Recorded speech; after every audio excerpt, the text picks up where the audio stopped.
అందరికీ నమస్తే. నాకు పెద్ద కట్ట తీసుకొని సన్నగా కట్ చేసి ఒక 4-5 సార్లు దీన్ని శుభ్రంగా కడిగి పక్కన పెట్టుకోవాలి. కావాల్సిన ఇంగ్రీడియంట్స్ ఒక మీడియం సైజ్ టమోటా 3 తీసుకొని పెద్ద సైజు సన్నగా కట్ చేసి పెట్టుకోవాలి. ఒక 10-15 పచ్చిమిర్చి.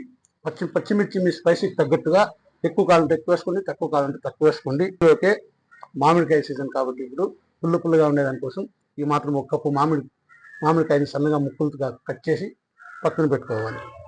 ఇందులోకే లేత వంకాయ, ఈ మాత్రం వంకాయని సన్నగా ముక్కలు కట్ చేసి ఉప్పు నీటిలో కడిగి పక్కన పెట్టుకోవాలి.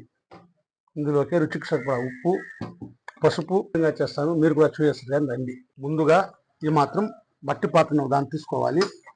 మనం శుభ్రంగా కడిగి పెట్టుకున్న చిలుకూరాకుని 3-4 సార్లు శుభ్రంగా కడిగి కట్ చేసి పెట్టుకున్న కూరాకుని మూట్లోకి వేసుకోవాలి. మనం ముందుగా శుభ్రంగా కట్ చేసి పెట్టుకున్న మామిడి ఉప్పులు కూడా ఇందులో వేసుకోవాలి. ఈ మాత్రం పెట్టుకున్న వంకాయలు కూడా ఇందులో వేసుకోవాలి. ముందుగా సన్నగా కట్ చేసి పెట్టుకున్న మీడియం సైజ్ టమోటాను కూడా ఇందులో వేసేసుకోవాలి. ఇందులోకి పచ్చిమిర్చి ఈ మాత్రం వేసుకోవాలి. పచ్చిమిర్చి మీ ఆప్షనల్.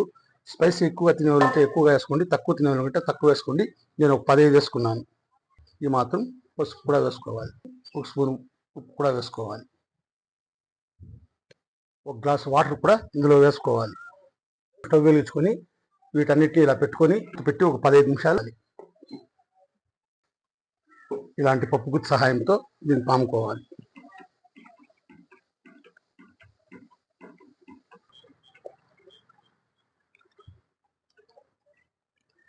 ఈ కన్సిస్టెన్సీలో పాముకోవాలి. మన టేస్టీ చిలుకూరాకు పులుగూర రెడీ. ఈ మాత్రం పాముకొని దీనికి పోపులు పెట్టుకోవాలి.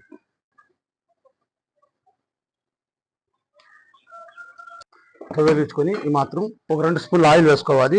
ఆయిల్ కాస్త వేడెక్కాక ఇందులోకి పోపులు వేసుకోవాలి. ఇందులోకి కొద్దిగా ఆవాలు వేసుకోవాలి.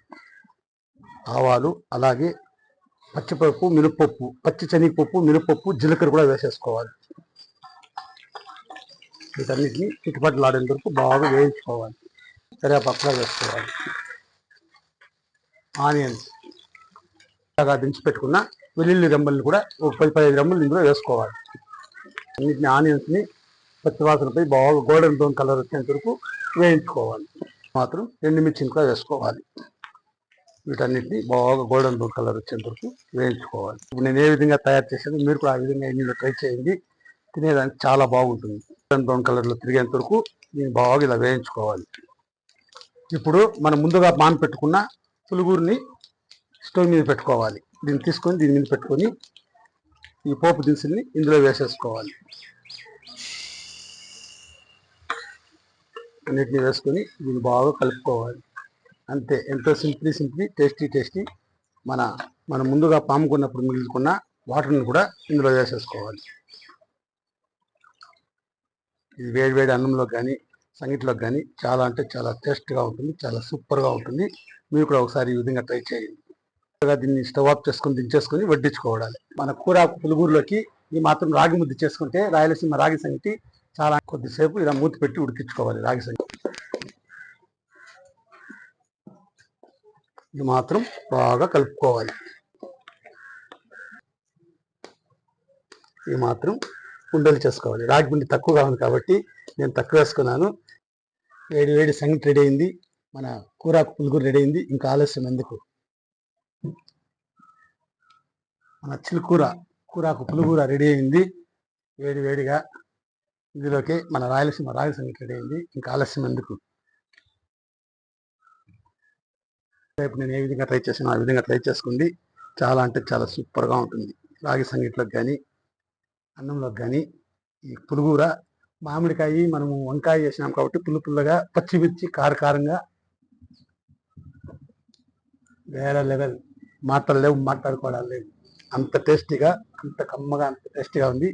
సంగటి కూడా మెత్తగా మల్లెపువ్వు మాదిరి ఉంది తినేదానికి. అద్భుత. ఆహా ఏమి రుచి, తినరా మై మరిచి అనే విధంగా అంత టేస్ట్గా, అంత పర్ఫెక్ట్గా ఉంది. కారంగా అన్నంలోకి నెయ్యి వేసుకొని తింటే ఇంకా బాగుంటుంది. చూశారుగా, నా వీడియోగా నచ్చినట్లయితే లైక్ చేయండి, షేర్ చేయండి. మీరు కూడా ఈ చిలుకూరాకు పులుగూరిని తప్పకుండా ఇంట్లో ట్రై చేయండి. చాలా టేస్ట్గా ఉంటుంది, తినేదానికి చాలా బాగుంటుంది. తప్పకుండా ట్రై చేయండి. మీరు మళ్ళీ చేసుకుని తినేలాంటి రెసిపీ ఇది. చాలా నచ్చినట్లయితే లైక్ చేయండి, షేర్ చేయండి, సబ్స్క్రైబ్ చేసుకోండి. మరో మంచి వీడియోతో రేపు కలుసుకుందాం. బాయ్.